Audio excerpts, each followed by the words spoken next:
Hey, my name's Bex. I did some stuff. So I went ahead and added Tempest's machines to the data pack, and now there are machines. Also, KubaKku and I have decreased the size of the item tooltip as well as come up with a system to make the tooltip dynamically wide, so it's a little more immersive with the base game.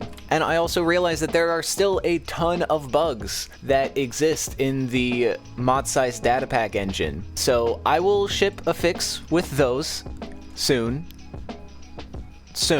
But the primary focus today is getting Tempest machines working, because one thing, obviously they don't currently do anything.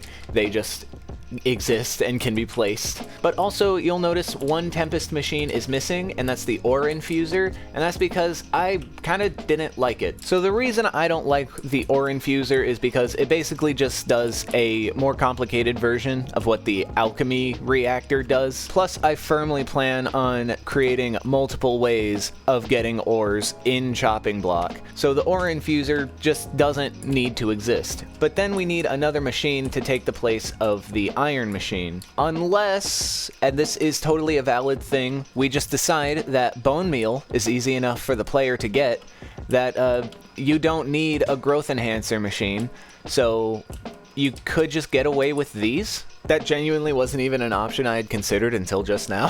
So I'm going to explain the Tempest machines really quick for those who don't really know how it works. So in Tempest machines, there are 4 tiers of machines. There's copper, wood, stone, and iron tier machines. Iron, stone, and wood machines can each be modified with a cog to change how they work. Copper machines cannot be modified. All magic machines can be powered with a magic system that I have yet to implement. Copper machines, all wood machines, and unmodified stone machines can be powered with redstone, whereas modified stone machines and all iron machines have to be powered with magic. Magic will be supplied by the energy tank, which will run into a line of energy conduit block, and the energy tank is fed with glowstone from the back with a hopper. But there is also some design that I want to do, because if we end up getting rid of the iron machines entirely, then I will just get rid of the magic system. Then I would like to create another copper machine to take the place of the energy tank, now that we wouldn't need that. However, if we keep the iron machines, then there is some telegraphing that needs to be done and some design work that needs to be figured out in order to tell the player, hey, this machine needs to be powered with magic. Because it isn't exactly clear right now. In previous versions of Tempest machines, it played a sound and some particles, but that wasn't really clear. Maybe an achievement for using magic to power a machine that uses magic. That way a player will see the achievement of power a machine with magic, realize this machine can't be powered with redstone, all the other ones can. Let's try it with magic, and then magic. Also, I want to rebalance the loot tables, I think. Yeah, that's about it. And the goal of these magic machines is to act as a primary core of the progression tree, at least in the early game of chopping block. Because the idea is you punch trees until you have enough wood to build a mob farm, and then you build a mob farm. And then you start getting enough stone to craft stone tools and machines. Mojang needs to fix attribute swapping. I can't wait till they fix that. So a question I get a lot is, Bex, what am I supposed to do once I've gotten an absolute boatload of wood? And that's a great question, because it's not immediately obvious if you aren't the kind of person that pays attention to advancements, because I know I'm not. So I don't blame anyone for that.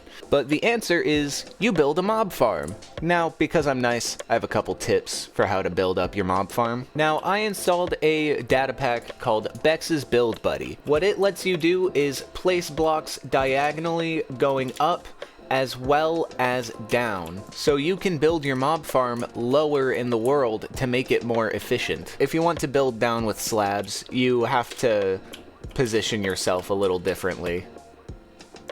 I also recommend building the staircase down so that more distance is placed between your main platform and your mob farm, and then you can start building your mob farm. I recommend building a mob farm that makes use of pathfinding. If you don't know how to do that, I don't know, look it up. Now what you really want to get excited about are zombies, because zombies can drop stone chunks. Once you have enough stone chunks, you can craft them into cobblestone. And from there, you are officially in the Stone Age. You can also use stone chunks instead of cobblestone when you're crafting stone tools. And from here, you will be able to start crafting machines. Now, the progression tree can be a little long and daunting and seem very tedious. And that's because it is a little tedious. I'm open to suggestions though, but I promise everything you need to progress up to getting to the Nether is present in the game. But I want to open up discussion to you guys for a second. What do you guys think about how grindy chopping block is? Do you think it's too tedious? Or do you think that it's just part of the challenge? I really want to know, because I don't want this data pack to be too daunting for new people. I want this to be fun, not a chore that you have to slog through. So if you think that you spend too long chopping down trees in chopping block, and you spend too long waiting for zombies to drop enough stone chunks, or waiting for witches to drop enough ingredients for a fermented spider's eye, please leave your suggestions in the comments for how I can make this less tedious, because that's what starting from the beginning is all about. Currently, I'm just porting the original chopping block. And is that really starting from scratch? Yeah, the foundation and the engine is new, but the rest of the game, I said it would be different. And so far, it's not. And I've trapped myself in this box. I can't think of any better progression than the one that's currently in place. So I really do need your help. So yeah, that's the call to action today. On that note, I changed the modified machines texture, so now it is a little bit more obvious which machine it is, and it keeps the character of the original machine. And I think they all look pretty slick, if I do say so myself. Mulch needs more uses. I don't know what those uses should be, and that's a little bit of a problem. Mulch should 100% be compostable. That would be cool. Just like regularly compostable into bone meal. What if like mulch, dirt, and bone meal, something like this, or even something like this, and then it gets you like fertilized farmland or fertilizer or something, and it makes your crops grow like stupid fast. But then that kind of negates the purpose of the growth enhancer. But then we can just remove the growth enhancer and then also remove the energy tank and block deployer, and then only leave the 4 core machines. That could work. I wouldn't mind doing that. It would take away a lot of complexity of the game while still keeping about the same amount of depth. I kind of like that idea. Now, big question is, how do this? I think farmland, maybe? Farmland can go in functional blocks, I feel like. That farmland has a function, for sure. And then farmland here could be replaced with like, you know, like supercharged farmland. And then when you place it, it'll have like a different texture on it. Like I can have like a texture overlay on it, probably, maybe. Now, actually, interestingly enough, I could have the model for the overlay exist on the block above this block rather than inside the block. And that works because, well, it stops being farmland when you place a block over it, so that would do that and just turn it back into dirt. I kind of dig that idea, because like only plants can go on top of here without making this not the farmland block.